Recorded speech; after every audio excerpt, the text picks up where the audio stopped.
ಬೆಳೆಯೋಕೆ certain micronutrients ಬೇಕಾಗಿರುತ್ತೆ. So ಮೊದಲನೆಯದಾಗಿ ನಾವು ಪಂಚಕರ್ಮವನ್ನು ಮಾಡಿ ದೇಹದ ಶುದ್ಧಿಯನ್ನು ಮಾಡ್ತಾ ಬರ್ತೀವಿ, ಗಟ್ಟನ್ನು ಕ್ಲೆನ್ಸ್ ಮಾಡ್ತಾ ಬರ್ತೀವಿ.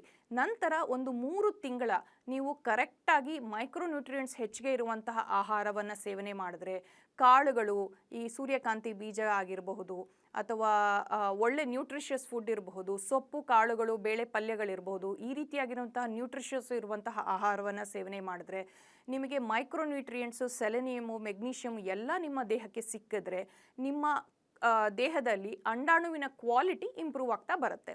ಸೊ ನಾವು ಹೇಗೆ ಮಾಡ್ತೀವಿ, ಪಂಚಕರ್ಮ ಮಾಡಿ ದೇಹದ ಶೋಧನೆಯನ್ನು ಮಾಡಿ ನಂತರ ಡಾಕ್ಟರ್ಸ್ ನಿಮಗೆ ಕ್ಲೀನಾಗಿ ಹೇಗೆ ಒಂದು 60ರಿಂದ 90 ದಿನಗಳಲ್ಲಿ ಒಳ್ಳೆ ಕ್ವಾಲಿಟಿ ಎಗ್ಗನ್ನು ಪಡಿಬೋದು ಅಂತ ತಿಳಿಸ್ಕೊಡ್ತಾರೆ. ಇದಲ್ಲದೆ ಆಯುರ್ವೇದದಲ್ಲಿ ಬಹಳ ಔಷಧಿಗಳಿದೆ. ಆ ಔಷಧಿಗಳಿಂದ ನೀವು ಕೇಳಿರಬಹುದು ಎಷ್ಟೊಂದು ಕಡೆ ಅಶೋಕ, ಶತಾವರಿ, ಅಶ್ವಗಂಧ, ಅಮೃತ ಬಳ್ಳಿ, ಈ ರೀತಿ ಬಹಳ ಆಯುರ್ವೇದದ ಔಷಧಿಗಳು ಮಹಿಳೆಯ ಈ ಹಾರ್ಮೋನ್ನ ವ್ಯತ್ಯಾಸ ಏನಿದೆ ಅದನ್ನು ಸರಿಪಡಿಸ್ತಾ ಬರುತ್ತೆ. ಇದನ್ನು ಮಾಡೋದ್ರಿಂದ ಅವರಿಗೆ ನಿಯಮಿತವಾಗಿ 14-15ನೇ ದಿನ ಅಂಡಾಣು ಬಿಡುಗಡೆ ಆಗೋದು, ಅದು ಕ್ವಾಲಿಟಿ ಇಂಪ್ರೂವ್ ಆಗಿರುವಂಥದ್ದು ಮಾಡೋಕ್ಕೆ ಸಾಧ್ಯ. ಇದು ನಮ್ಮ ಫಸ್ಟ್ ಸ್ಟೆಪ್ಪನ್ನು ರಿಲೀಸ್ ಮಾಡ್ತಾ ಹೋಗುತ್ತೆ, ಅಂದರೆ ಕ್ವಾಲಿಟಿ ಎಗ್ ಬರುವಂಥದ್ದು ಮತ್ತು ನಿಯಮಿತವಾಗಿ ಬರುವಂಥದ್ದು.